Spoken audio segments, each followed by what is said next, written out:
would you think if I told you there was a war trap so ruthless, so masterfully woven from speed and strategy, that no army in history ever escaped it? It wasn't a fortress, nor a moat, nor even a towering wall of stone, but an invisible snare, painted across the vast open steppe by the horsemen of the East, the warriors history remembers as the Mongols. Picture this: an endless sea of grass, wind sweeping across the tall blades, the sun blazing down on a sky without mercy. A Western army, 80,000 strong, believes they are driving the Mongols to their final stand. Hooves thunder across the earth, dust spirals skyward, banners whip in the wind. Victory seems only a charge away. But every pounding hoofbeat, every relentless mile, only drives them deeper into a trap they cannot see, a net without ropes, spun entirely from cunning and cruelty. The Mongols were not mere raiders on horseback. They were masters of deception, war artists who understood the psychology of their enemies so well they could make an army believe it was winning while guiding it into its own grave. Their retreat was never weakness. It was bait, a silent whisper to enemy pride that lured men further and further away from safety. Days stretched into weeks as the chase continued. The Western soldiers, exhausted and starved for rest, pressed on blindly. Horses collapsed, men trudged forward, yet rage and the burning promise of triumph pushed them onward. None of them realized that the moment they began the pursuit, the jaws of the trap had already snapped shut. With each step, they drifted farther from their supplies, deeper into isolation, until the day the Mongols finally turned. The hunted would become the hunters, and the true massacre had only just begun. When the trap finally sprung, it was silent at first. A horizon once thought empty now shimmered with movement.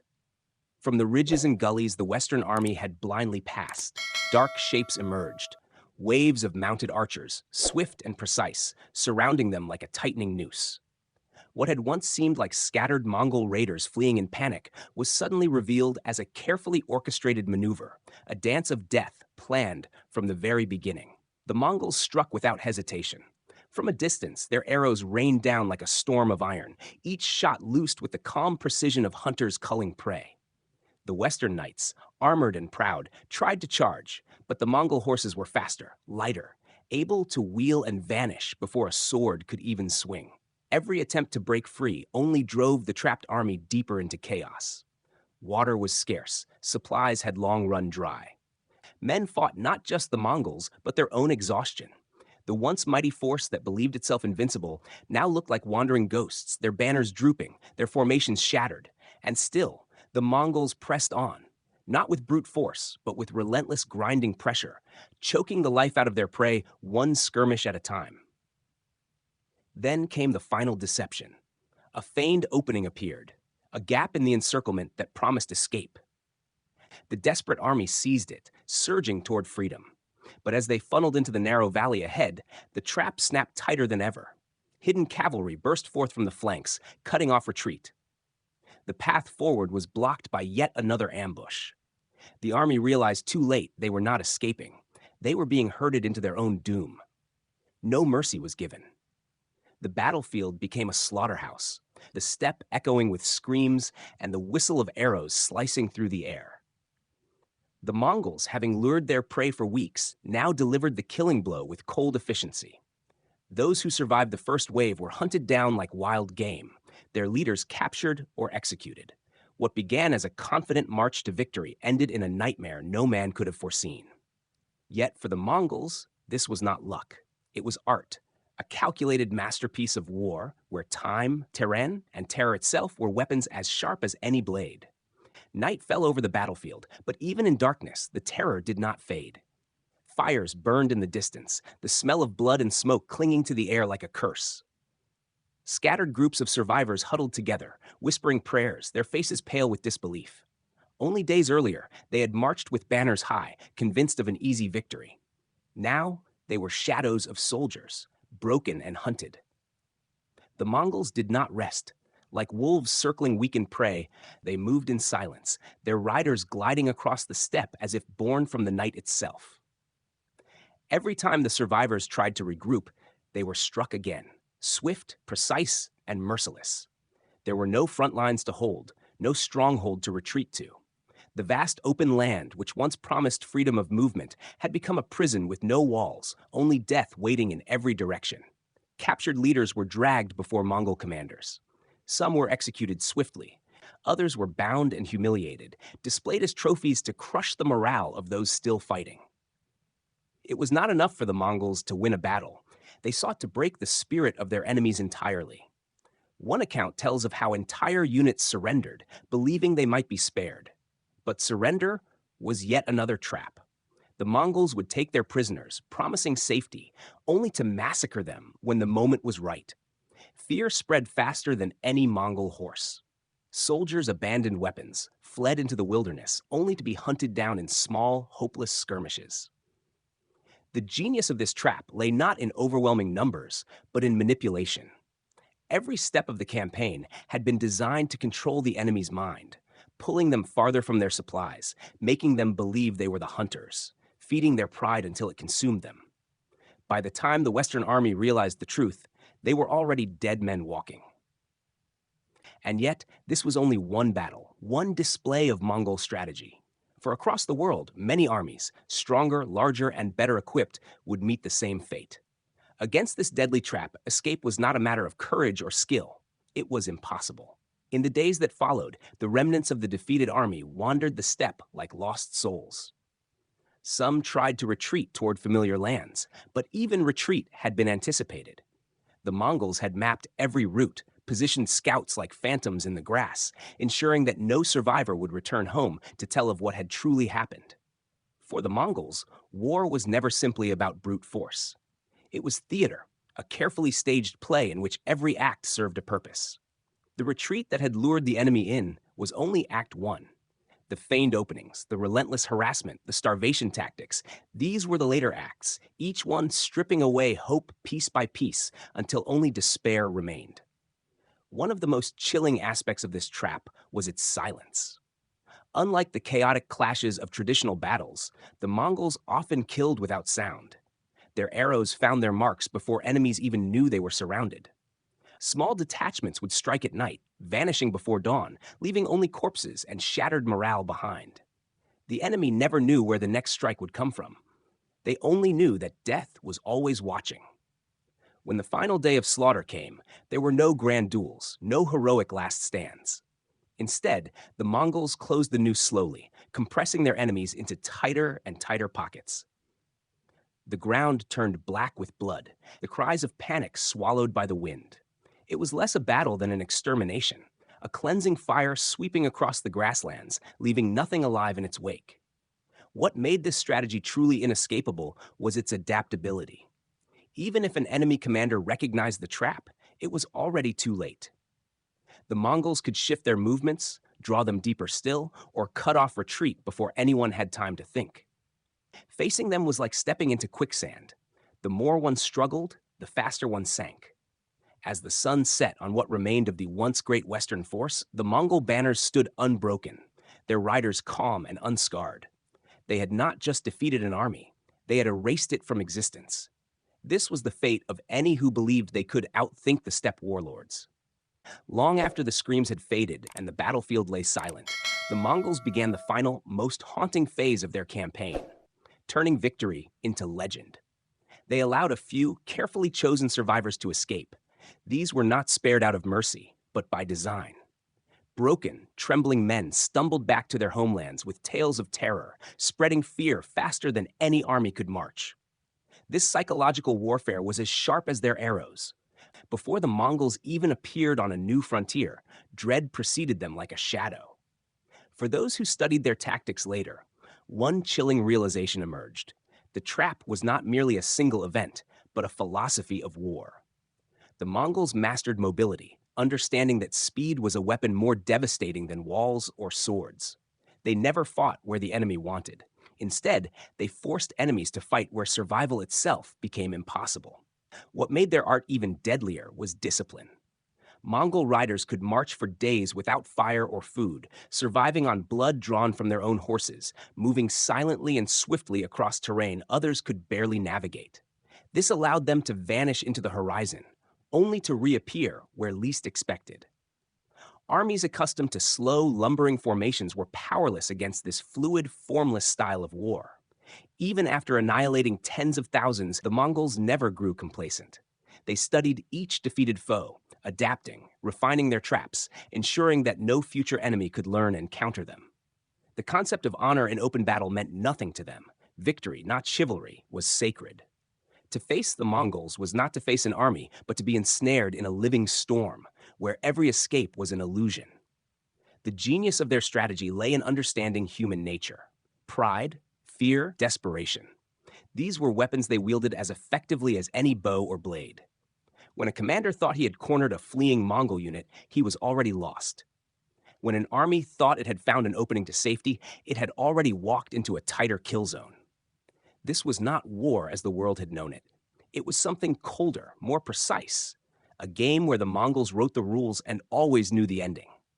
And that ending was always the same. No army, no matter how vast or valiant, ever escaped. The aftermath of such battles reshaped entire kingdoms.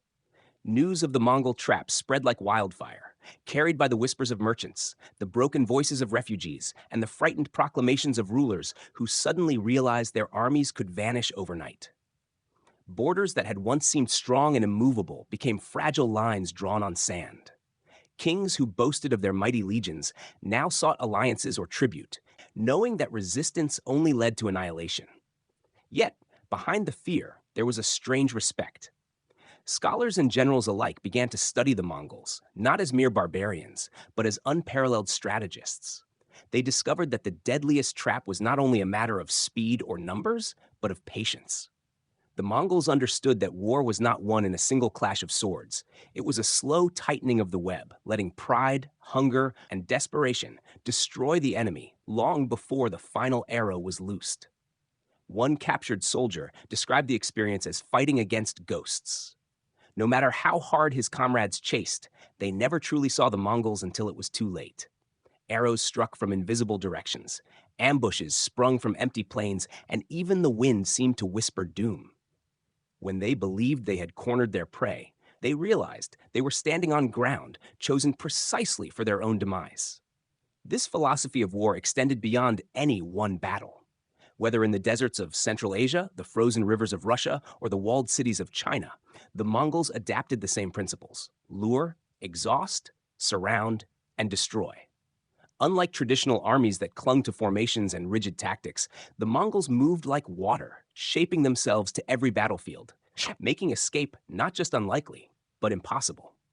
As time passed, surviving chronicles recorded a chilling truth. Even when outnumbered, even when seemingly retreating in defeat, the Mongols were in control. The trap had already been set before the enemy ever lifted their swords. It wasn't the strength of Mongol arms that doomed entire armies. It was the certainty that every decision their foes made had already been foreseen, every move countered before it began. Thus, the deadliest Mongol trap was never a single maneuver. It was destiny itself, woven by masters of war who bent the chaos of battle to their will, leaving nothing behind but silence and bones beneath the endless sky. Even decades after these deadly encounters, veterans who survived spoke of the Mongols with trembling voices, as if recalling an encounter with forces not entirely human. Tales of their cunning spread across continents: armies that vanished without a trace, cities that surrendered before a single arrow was fired, and rulers who chose tribute over annihilation. This was the ultimate power of the Mongol trap. It conquered not just bodies, but minds. In many ways, this strategy mirrored the vast steppe itself.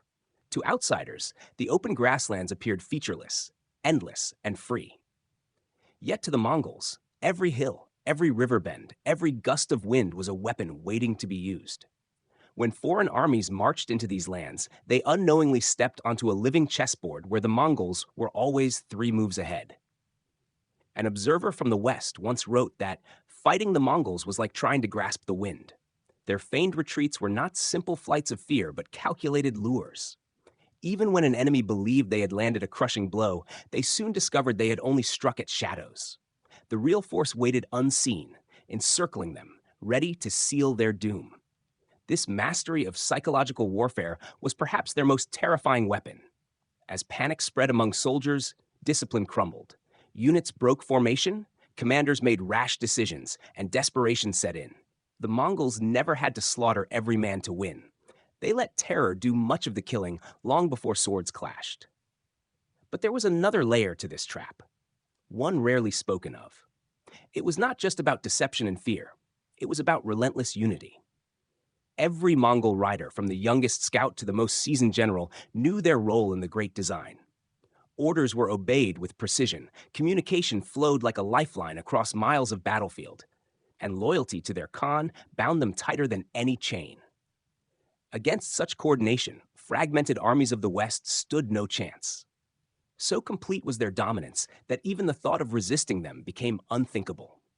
Entire armies surrendered before battles began, believing that to stand against the Mongols was to walk willingly into an inescapable snare. This was the lasting legacy of their warfare, a trap so perfect that it transcended the battlefield, embedding itself into the very psyche of nations. Generations passed, yet the legend of the Mongol trap only grew more formidable. Chroniclers wrote of it as though it were a force of nature, inevitable, unrelenting, and beyond human control. Even the descendants of those who once fought them would whisper around campfires that the Mongols did not merely defeat armies.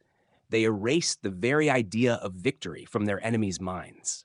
This fear reshaped how future wars were fought. Kings and generals began to abandon the old notions of chivalrous battle and rigid formations. Instead, they sought speed, flexibility, and deception, tactics learned from those who once hunted them. But even these adaptations could not match the mastery of the steppe warriors. For while others tried to copy their methods, the Mongols were the originators, and their unity, forged in the harshest lands on earth, remained unmatched.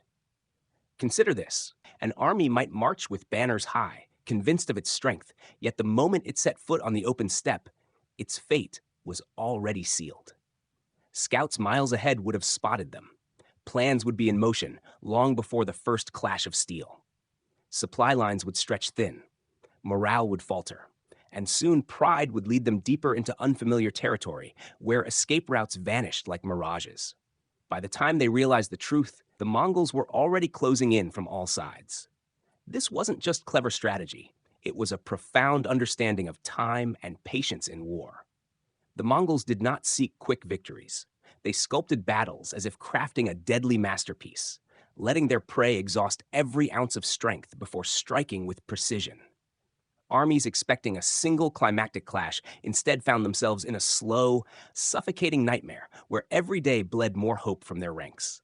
And when the final strike came, it was devastatingly swift. What took weeks to weave unraveled in a single decisive moment: an ambush from hidden hills, a charge through a narrow pass, or a sudden flood of arrows blotting out the sun. No heroics could change the outcome. Against this kind of warfare, bravery became futility, strategy became blindness, and survival became a fleeting dream. Even now, historians marvel at the genius of these tactics. For in every trap, every battle, every shattered enemy host, one truth remained: no army, no matter its size or glory, ever escaped the deadly grasp of the Mongols.